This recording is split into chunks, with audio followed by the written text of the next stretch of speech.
अस्सलातु वस्सलामु अला सय्यिदिल मुरसलीन अम्मा बाद फ़अऊज़ु बिल्लाहि मिनश शैतानिर रजीम बिस्मिल्लाहिर्रहमानिर्रहीम।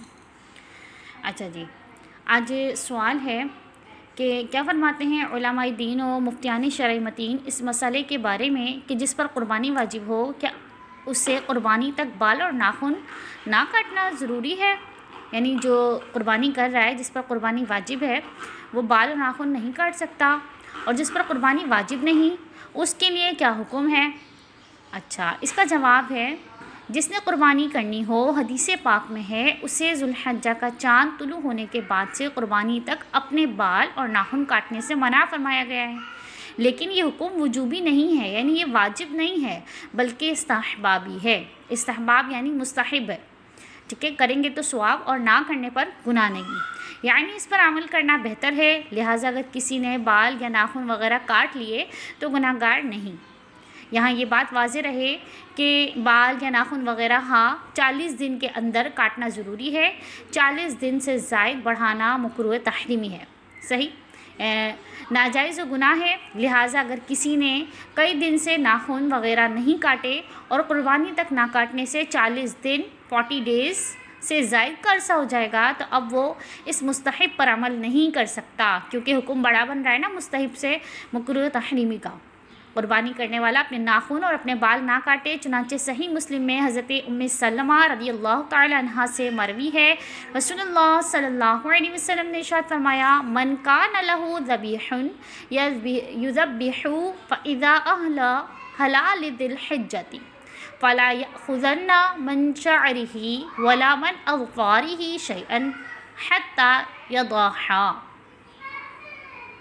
जिसके पास क़ुरबानी के लिए जानवर हो तो जब ज़ुल्हज्जा का चाँद तुलू हो जाए, वो अपने बालों और नाखूनों से कुछ भी ना काटे, हत्ता कि क़ुरबानी के लिए क़ुरबानी कर ले, सही। और यूँ ही तिरमिज़ी शरीफ की हदीस मुबारका है, आका करीम अलैहिस्सलाम की हदीस मुबारका का तर्जमा है, जो ज़ुल्हज्जा का चाँद देखे और क़ुरबानी का इरादा रखता हो तो वो अपने बाल और नाखून ना काटे, सही। और मिन्नतुल मनाजी में है कि जो अमीर वजूबन, यानी अमीर पर तो वाजिब होगी क़ुरबानी, और फ़कीर है, शरई फ़कीर है, उस पर वाजिब नहीं है, लेकिन वो शौक़ से मोहब्बत से कर रहा है, नफली क़ुरबानी का इरादा करे, वो बकरा ईद का चाँद देखने से क़ुरबानी करने तक नाखून, बाल और मुर्दार खाल वगैरह ना काटे, ना कटवाएँ, ताकि हाजियों से क़दरे मुशाबियत हो जाए, क्योंकि एहराम जब पहन लेते हैं तो नेल्स वगैरह नहीं काट सकते, बाल नहीं टूटना चाहिए। तो ये सारे पाबंदी एहराम वालों पर तो वाजिब होती है, लेकिन जो एहराम वाले नहीं हैं, हाजी नहीं हैं, लेकिन वो क़ुरबानी कर रहे हैं, तो उनसे मुशाबिहत की वजह से, ठीक है, वो लोग एहराम में हिजामत नहीं करा सकते, और ताकि क़ुरबानी हर बाल नाखून का फ़िदिया बन जाए। ये हुक्म इस्तहबाबी है। दोबारा से आ गया कि ये हुक्म मुस्तहिब के लिए है, वजूबी नहीं है, वाजिब नहीं है। लिहाजा क़ुरबानी वाले पर हजामत ना कराना बेहतर है, लाजिम नहीं है। इससे मालूम हुआ कि अच्छों से मुशाबियत अच्छी होती है। फतावा रज़ाविया में ये हुक्म सिर्फ़ इस्तहबाबी है, करे तो बेहतर है, ना करे तो मुज़ायक़ा नहीं। क्या नेल्स वगैरह ना काटना, बाल वगैरह ना कटवाना, हाजियों से मुशाबियत रखना, ठीक, इसको हुक्म उदूली कह सकते हैं। ना क़ुरबानी में नुक़्स आने की कोई वजह, बल्कि अगर किसी शख्स ने 31 यानी 31 दिन से किसी उज़्र के सबब ख्वाह बिला उज़्र नाखून ना तराशे हो, ना ख़त बनवाया हो कि चाँद ज़ुल्हज्जा का हो गया, तो वो अगरचे क़ुरबानी का इरादा रखता हो, इस मुस्तहिब पर अमल नहीं कर सकता।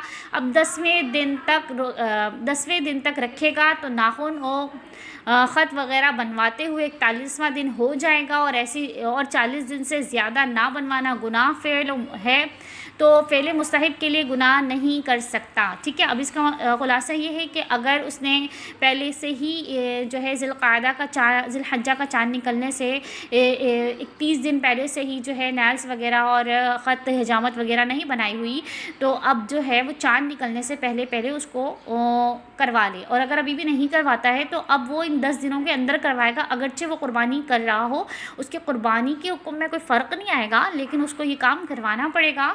ورنہ تو مکروہ تحریمی ہو جائے گا، اور استحباب کا حکم چھوٹا ہوتا ہے اور مکروہ تحریمی کا حکم جو ہے وہ بڑا ہوتا ہے۔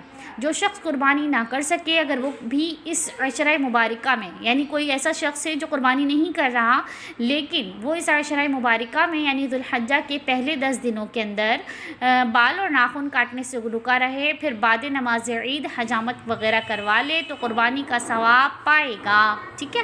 حضرت عبداللہ بن عمر بن عاص رضی اللہ تعالیٰ عنہ سے مروی ہے، نبی کریم صلی اللہ علیہ وسلم نے ارشاد فرمایا، ترجمہ دیکھیں، مجھے یوم اضحیٰ یعنی عید الاضحیٰ کا جو دن ہوتا ہے کو حکم دیا گیا، اس دن کو اللہ عز و جل نے اس امت کے لیے عید بنایا۔ اگر ایک شخص نے عرض کیا رسول اللہ صلی اللہ علیہ وسلم، اگر میرے پاس منیحہ یعنی ادھار لیے گئے جانور کے سوا کوئی جانور نہ ہو تو کیا اس کی قربانی کر دوں؟ فرمایا نہیں، ہاں تم اپنے بال، ناخن اور مونچھیں تراشو اور منہ زیر ناف مونڈ لو، اسی میں تمہاری قربانی اللہ عز و جل کے ہاں پوری ہو جائے گی۔ صحیح میرات المناجی میں ہے کہ جو قربانی نہ کر سکے وہ بھی اس عشرہ میں حجامت کرائے، بقرعید کے دن بعد نماز حجامت کرائے تو انشاءاللہ ثواب پائے گا، جیسا کہ بعض روایت میں ہیں۔ صدر الشریعہ فرماتے ہیں کہ حدیث پاک ذکر کرنے کے بعد فرماتے ہیں، یعنی جس کو قربانی کی توفیق نہ ہو اسے ان چیزوں کے کرنے سے قربانی کا ثواب حاصل ہو جائے گا۔